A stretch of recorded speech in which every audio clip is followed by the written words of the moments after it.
السلام علیکم ورحمۃ اللہ وبرکاتہ نحمده ونصلي على رسوله الكريم اما بعد فاعوذ باللہ من الشیطان الرجیم بسم اللہ الرحمن الرحیم۔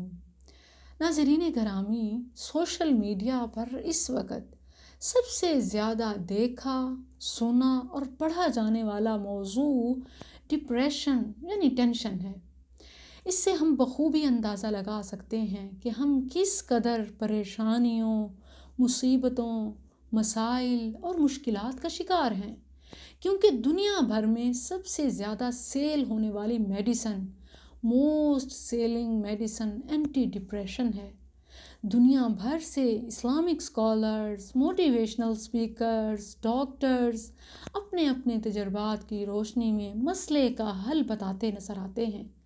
خود اللہ سبحانہ و تعالیٰ نے قرآن مجید میں متعدد مقامات پر اس مسئلے کی سنگینی کے پیش نظر بار بار ایک ہی حکم دیا، اور غور طلب بات یہ ہے کہ جس قدر ہم اللہ کے اس حکم سے دور ہوتے جا رہے ہیں، اسی قدر زیادہ پریشانیاں، ٹینشنز، مصیبتیں، مسائل، مشکلات ہمیں چاروں طرف سے گھیرتے جا رہے ہیں۔ مسئلے ختم ہی نہیں ہوتے، حل ہی نہیں ہوتے، بلکہ بڑھتے جا رہے ہیں۔ مرض بڑھتا گیا جوں جوں دوا کی۔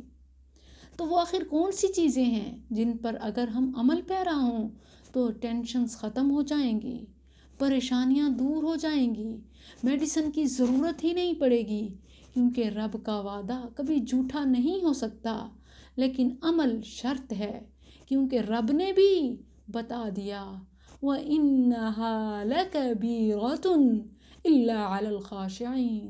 یہ بڑی بھاری ہیں، بڑی مشکل ہیں، ہاں جو مجھ سے ڈرنے والے ہیں ان کے لیے آسان ہیں، جو خوف خدا رکھتے ہیں ان کے لیے کوئی مشکل نہیں۔ رب سے ڈریے اور ان چیزوں کو اپنے اوپر لازم کیجئے، پھر دیکھیے کہ کیسے ٹینشنز ختم ہوتی ہیں، کیسے پرابلمز ہٹتی ہیں، کیسے آسانیاں پیدا ہوتی ہیں اس دنیا میں، اور کامیابیاں ملیں گی آخرت میں۔ پہلے پارے میں دیکھیے اللہ کا یوں فرمان ہے، یا ایھا الذین آمنوا استعینوا بالصبر والصلاۃ وَإِنَّهَا لَكَبِیرَةٌ إِلَّا عَلَى الْخَاشِعِينَ۔ اے ایمان والو، مسائل سے دوچار ہو، پریشان ہو، ٹینشن ڈپریشن لاحق ہے، دو چیزوں پر عمل کرو، نماز اور صبر۔ سجدے میں سر کو جھکا لو، اٹھاتے ہی صبر کر لو۔ تو ڈپریشن کیا چیز ہے تمہیں معلوم ہی نہیں ہوگا۔ آج جب گولیوں کے پھکے مارتے ہو، یہ چیزیں نہیں دیکھتے، ایک دفعہ سر سجدے میں جھکا کے تو دیکھو، پھر بھول جاؤ گے ٹینشن ہوتی کیا ہے۔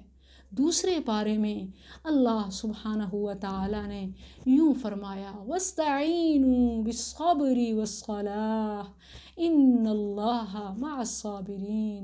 اللہ تو صبر کرنے والوں کے ساتھ ہے۔ قرآن کریم میں ایک اور مقام پر یوں سمجھایا، وَإِن مِّنكُمْ إِلَّا وَارِدُهَا كَانَ عَلَى رَبِّكَ حَتْمًا مَّقْضِيًّا۔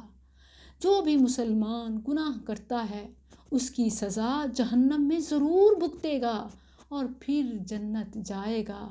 ہاں جو صبر کرنے والے ہیں وہ تو ایسے ہیں کہ بلا حساب جنت میں جائیں گے۔ دیکھ لیں کہ صبر ایک ایسی چیز ہے کہ جو دنیا میں اس کو کھائے گا، نگلے گا، صبر کرے گا تو آخرت میں بلا حساب جنت میں جائے گا۔ کیسے؟ انما یوفی الصابرون اجرہم بغیر حساب۔ دنیا میں صبر کرنے والے آخرت میں بلا حساب جنت میں جائیں گے، اور دنیا میں پریشانیوں پر، مسائل پر صبر کرنے کے بجائے ڈپریشن اور ٹینشن میں دھنستے جا رہے ہیں، تو وہ لوگ آخرت میں جہنم کے عذاب پر صبر کریں گے۔ یعنی جو دنیا میں صبر نہیں کرتے تو انہیں جہنم کے عذاب پر صبر کرنا ہوگا۔ فَإِن يَصْبِرُوا فَالنَّارُ مَثْوًى لَهُمْ، جو دنیا میں رب کے احکامات کو پسے پش ڈالتے ہیں، نماز اور صبر سے دور ہوتے ہیں، تو ان کو پھر جہنم کی آگ پر صبر کرنا ہوگا۔ ویورز دیکھ لیں، صبر کوئی آپشنل نہیں کہ آپ کر لیں گے تو آپ کو اجر ملے گا، ریوارڈ ملے گا، بلکہ یہ لازمی چیز ہے کہ اگر دنیا میں کرو گے تو بدلے میں جنت، اور اگر دنیا میں نہیں کرو گے تو آخرت میں جہنم کے عذاب پر ضرور صبر کرنا ہوگا۔ یہ ایسی کمپلسری چیز ہے کہ یا دنیا میں کر لو تو آخرت محفوظ، اگر دنیا میں نہیں کی تو پھر ہمیشہ ہمیشہ کے لیے جہنم کے عذاب پر صبر۔ ہم نے تو اسے آپشنل تو دور کی بات، قابل عمل سمجھا ہی نہیں کہ اس پر غور کیا جائے۔ آج جس قدر ہم مسائل میں گھرتے جا رہے ہیں، صبر سے دور ہوتے جا رہے ہیں۔ اللہ سبحانہ و تعالیٰ نے قرآن کریم میں ایک اور مقام پر یوں سمجھانے کی کوشش کی، وَجَعَلْنَا بَعْضَكُمْ لِبَعْضٍ فِتْنَةً أَتَصْبِرُونَ وَكَانَ رَبُّكَ بَصِيرًا۔ یہ تو ہو ہی نہیں سکتا کہ مسلمان کو پریشانیاں نہ آئیں، کیونکہ یہ اللہ کا وعدہ ہے، لَتُبْلَوُنَّ فِي أَمْوَالِكُمْ وَأَنفُسِكُمْ، تمہارے مال سے، جان سے، کسی بھی چیز سے ضرور تمہیں آزمایا جائے گا۔ وَلَنَبْلُوَنَّكُمْ بِشَيْءٍ مِّنَ الْخَوْفِ وَالْجُوعِ وَنَقْصٍ مِّنَ الثَّمَرَاتِ وَالْأَنفُسِ مِّنَ الْأَمْوَالِ وَبَشِّرِ الصَّابِرِينَ۔ اللہ فرماتے ہیں کہ کسی نہ کسی چیز سے میں ٹیسٹ تو تمہیں ضرور کروں گا، اور بلکہ چیزیں تو دور کی بات کہ کسی چیز سے تمہیں ٹیسٹ کیا جائے، بلکہ انسان کو انسان کے لیے، تمہیں ایک دوسرے کے لیے فتنہ بنایا، ٹیسٹ کی چیز بنایا۔ وَجَعَلْنَا بَعْضَكُمْ لِبَعْضٍ فِتْنَةً، کیوں بنایا؟ کہ ہم دیکھیں کون صبر کرتا ہے۔ ہم دیکھ لیں کہ آج مردوں کو عورتوں کی وجہ سے فتنہ لاحق ہے، عورتیں مردوں کے لیے فتنہ ہیں، اور عورتیں مردوں کے لیے فتنہ تو دور کی بات، عورت تو خود عورت کی دشمن بنتی نظر آتی ہے۔ سسٹرز میری بات سے اتفاق کریں گی کہ ایک مسلمان بہن کو مسائل دوسری مسلمان بہن سے ہی ہوتے ہیں۔ رب کا وعدہ ہے، وَجَعَلْنَا بَعْضَكُمْ لِبَعْضٍ فِتْنَةً، ہم نے تمہارے بعض کو بعض کے لیے فتنہ بنایا۔ ایک عورت دوسری عورت کی دشمن ہے، اس کے لیے مسائل کھڑے کرتی ہے، کیونکہ اللہ نے اسے دوسرے کے امتحان بنا کر بھیجا ہے۔